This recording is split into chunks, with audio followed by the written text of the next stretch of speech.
de algo que eu tava comentando com um jornalista. Eu falei assim, mas como pode, né? Vocês realmente têm... A estrutura de vocês é mínima. Um jornalista que tava agora na Bahia, ele falou, aquele carro de vocês, eu falei assim, aqueles 2 carros, não é um carro, só é 2 carros, não estamos tão pobres assim. Aqueles 2 carros são nossos. Ele, mas você tá rodando de carro mesmo? Sim. Mas você veio pra cá como? De carro. Porque era, sei lá, de Salvador, já eram uns 500 quilômetros de Salvador. Mas você veio de Salvador de carro? Eu vim de Salvador de carro. Tá. Aí ele falou, mas como é que você pretende ganhar deles? Eu, de carro. Aí eu falei, deixa eu explicar uma coisa. Você acha que ele fez, os meus concorrentes, o Flávio, ele fez um grande investimento em estar no PL, ele tem um nome Bolsonaro e tal. Mas pensa o investimento que eu fiz, é um investimento que você não vê. Eu não estou no Banco Master. O quanto isto vale em termos de investimento político? O quanto vale em termos de investimento político eu não estar no escândalo do INSS?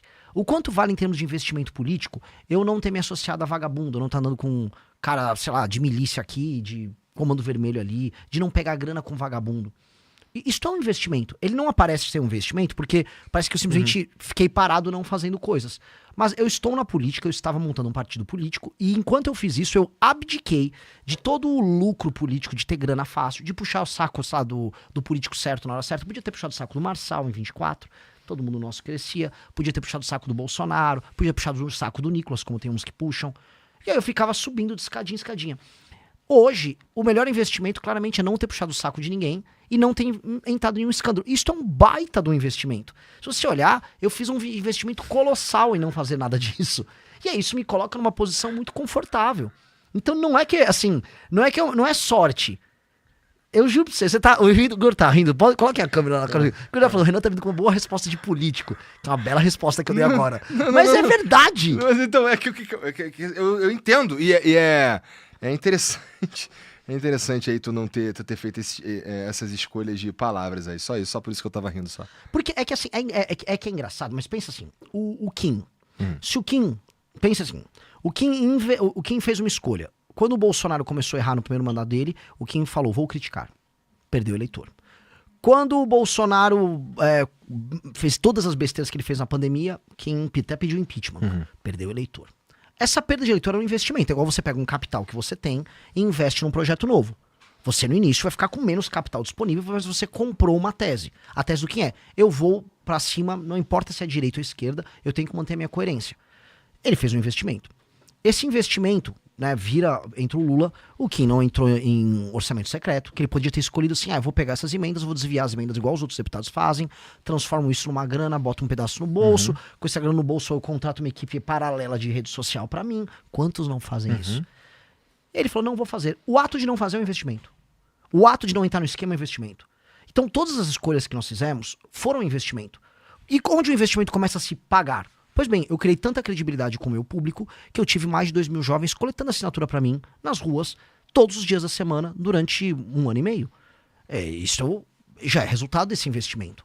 Eu não ter me encontrado com o Vorcaro nunca, na verdade, o Vorcaro nem ter pensado em mim ou no Kim como uma opção de parceiros, já é resultado desse tipo de investimento.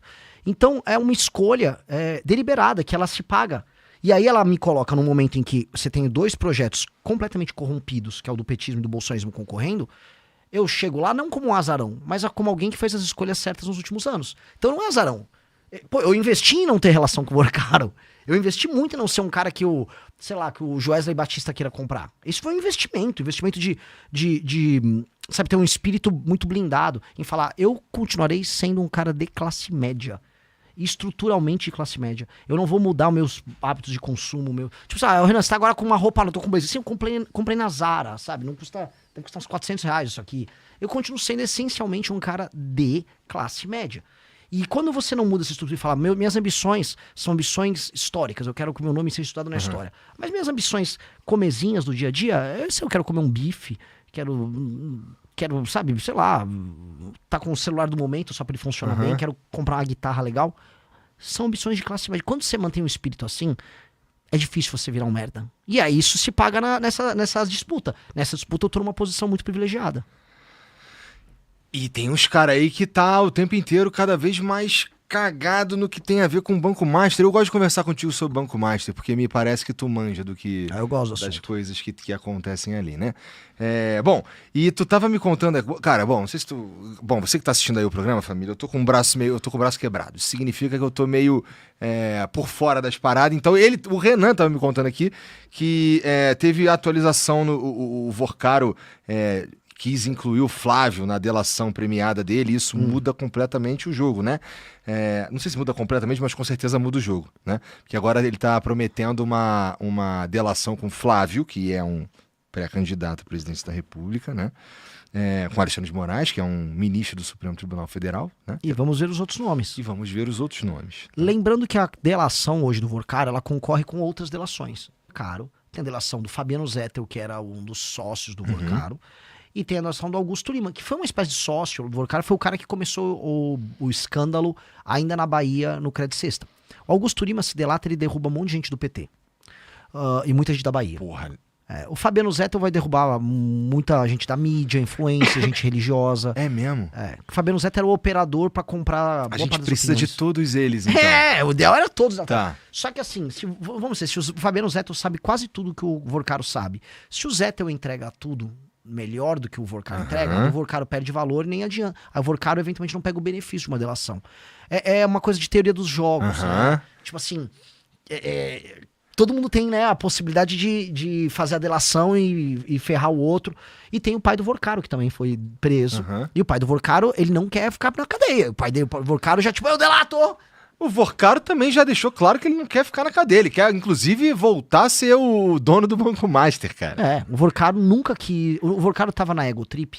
E como ele tinha comprado todo mundo, ele, no fundo, achava, cara, eu só vou pegar e botar meu banco pra andar de novo, eu dou um jeito. Porque o cara tava muito na Ego Trip. Tenta imaginar, assim, é um escândalo, ele tava rodando bilhões. Então, quando a gente fala assim, ele fez um contrato lá com o Flávio Bolsonaro que ele ia pagar centenas de milhões, isso não era nada pra ele.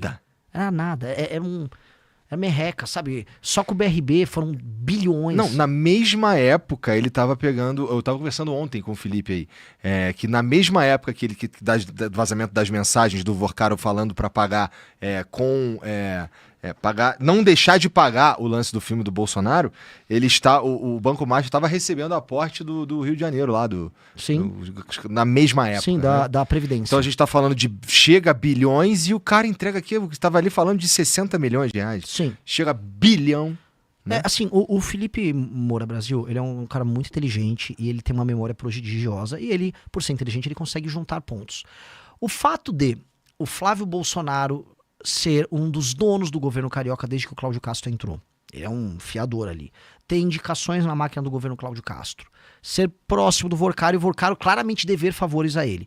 O Cláudio Castro também deveria favores ao Vorcaro. E o Cláudio Castro comprou bilhões em títulos podres do Banco Master via a Previdência do Rio de Janeiro. Ao mesmo tempo em que o Flávio Bolsonaro tinha um contrato injustificável de centenas de milhões, quando você junta os pontos, você acha que o Felipe Moroso tá assim meio que... Não vai falar, mas acho que a gente tá jogando no ar. Gente, parece que tem algo aí, que se alguém juntar direitinho, meio que todo mundo sai satisfeito ali, né? Só ou não o aposentado do Rio de Janeiro, mas parece que tem. Assim, muitas pessoas muito próximas ao Flávio Bolsonaro beneficiaram muito o Banco Master. Eu vou citar 3. João Roma, que era ministro do governo Bolsonaro. Ele soltou uma MP que permitia o aumento do crédito consignado em 2022, no ano da eleição, e todo mundo achou que aquilo era só uma medida eleitoreira. Por exemplo, pega uns auxílios que vêm do governo, e aí você pega um empréstimo calcionado nesses auxílios. Né? Nem calcionado, você pagava com auxílio. Pô, essa é uma medida populista. Não foi só populista, porque isso turbinava produtos como o Credit Sexta, que eram no Banco Master. Isso foi uma coisa. Isso aconteceu no governo do pai dele. 2, o presidente do BRB, o Banco de Brasília, era muito próximo do Flávio. Muito, muito próximo. Foi o cara que liberou aquela casa de maneira inexplicável, lá com aquele financiamento pro Flávio. E 3, o governo do Rio de Janeiro, em que o Flávio realmente tem uma gerência, vamos colocar aqui, muito grande sobre as pessoas daquele governo, são muito próximos. Só para entender, ele estava apoiando o Bacelar para suceder o Cláudio Castro no governo do Rio. Bacelar, que é ligado ao Comando Vermelho, não é opinião minha, a Polícia Federal falou. E o Flávio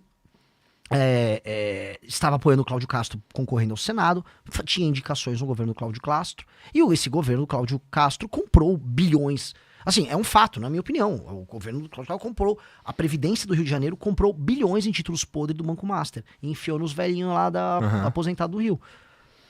Tô falando que é isso? Seria leviano eu falar. Mas não faz sentido, e todo mundo sabe disso, o Vorcaro, assim, de maneira muito clara, estar devendo um favor pro Flávio, a ponto de ter feito um contrato com o NDA, o Non-Disclosure Agreement lá, né, que ninguém pode saber e tal, e pra fazer um filme com 134 milhões.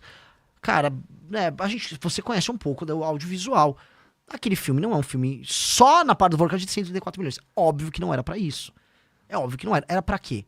E outra coisa, você põe um dinheiro no filme, a título de investimento, você nunca vai recuperar esse dinheiro. 2, foi o quê? Você vai botar a marca Banco Master patrocínio do filme? Não. Então qual é o